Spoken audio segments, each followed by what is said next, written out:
নমস্কার বন্ধুরা, আমার চ্যানেলে আপনাদেরকে স্বাগত।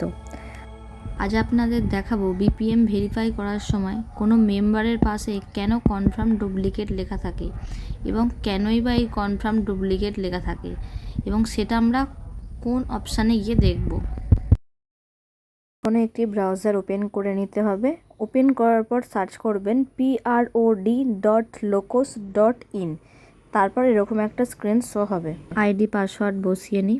নিজের আইডি পাসওয়ার্ড বসিয়ে নেবেন। আমিও বসিয়ে নিলাম। বসিয়ে নেওয়ার পর এরকম একটা স্ক্রিন শো হবে।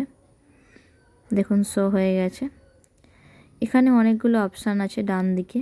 দেখুন ডান দিকে অনেকগুলো অপশানের মধ্যে মাই টাস্ক যে দ্বিতীয় অপশানটা আছে, সেই মাই টাস্কে ক্লিক করে নিতে হবে। চলুন আমিও ক্লিক করে নিই মাই টাস্কে। ক্লিক করলাম মাই টাস্কে এবং এখানে আবার অনেকগুলো অপশান এসেছে।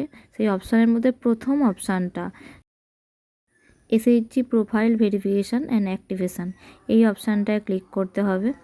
এই অপশানটায় ক্লিক করে নিই। ক্লিক করার পর পেন্ডিং এসএইচজি প্রোফাইল, দেখুন সেখানে নানান জিপির নাম দেখাচ্ছে এবং আমাদের যে জিপিটা প্রয়োজন সেটাতে আমরা ক্লিক করে নেব। ক্লিক করার পর একটু অপেক্ষা করবেন। পেজটা রিডাইরেক্ট হতে একটু সময় লাগবে। দেখুন এই দলগুলি বিপিএম করতে বাকি আছে। দেখুন এখানে সব দলগুলো শো হচ্ছে এবং এই দলের মধ্যে আমি এই যে মহামায়া SGSY আছে, এই দলটাতে আমি ক্লিক করে নেব। তো এই দলটা আমি ক্লিক করে নিই। ক্লিক করার পর শো হবে, একটু টাইম লাগবে। তারপর দেখুন উপরে ডান দিকে একটু মেম্বার্স লেখা আছে, ওই মেম্বার্সে আমাদের ক্লিক করে নিতে হবে। মেম্বার্সে ক্লিক করলাম। ক্লিক করার পর শো হলো। শো হওয়ার পর দেখুন এখানে সেই দলটার অর্থাৎ মহামায়া SGSY এর বিভিন্ন মেম্বার্সগুলো শো হচ্ছে এবং তাদের নামের পাশে দেখুন কনফার্ম ডুপ্লিকেট লেখা আছে। আচ্ছা, আমরা সীমা সাঁতরায় ক্লিক করে নিলাম। সীমা সাঁতরায় ক্লিক করার পর দেখুন এখানে একটা লাল রঙের একটা অপশানে লেখা আছে কনফার্ম ডুপ্লিকেট। কেন এর প্রোফাইলটা ডুপ্লিকেট সেটা জানতে গেলে আমাদের কনফার্ম ডুপ্লিকেটের পাশেই যে আই বাটনটা আছে সেটায় ক্লিক করে নিতে হবে। তাহলে আমরা আই বাটনে ক্লিক করে নিই। ক্লিক করার পর আস্তে আস্তে সময় নিয়ে একটু দেখুন রিফ্রেশ হচ্ছে, তারপরেই ওপরে শো হবে। দেখুন ওপরে শো হয়ে গেছে।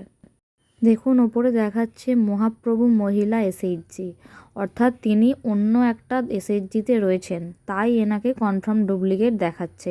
এবার সেই এসএইচজি পুরো ডিটেলসটা দেখুন উপরে একটু সরাবেন, দেখবেন সব জায়গায় ওয়েস্ট বেঙ্গল বিভিন্ন কোথায় কোন জিবির অন্তর্গত সব দেখিয়ে দেবে। যেহেতু ইনি অন্য এসএইচজিতে রয়েছেন তাই এনার নামের পাশে কনফার্ম ডুপ্লিকেট দেখাচ্ছে। তাহলে এভাবে আমরা জানতে পারবো তিনি কোন দলে আছেন এবং কেন ডুপ্লিকেট দেখাচ্ছে। এইভাবেই আমরা ডুপ্লিকেটের কারণটা সহজেই জানতে পারবো। ধন্যবাদ।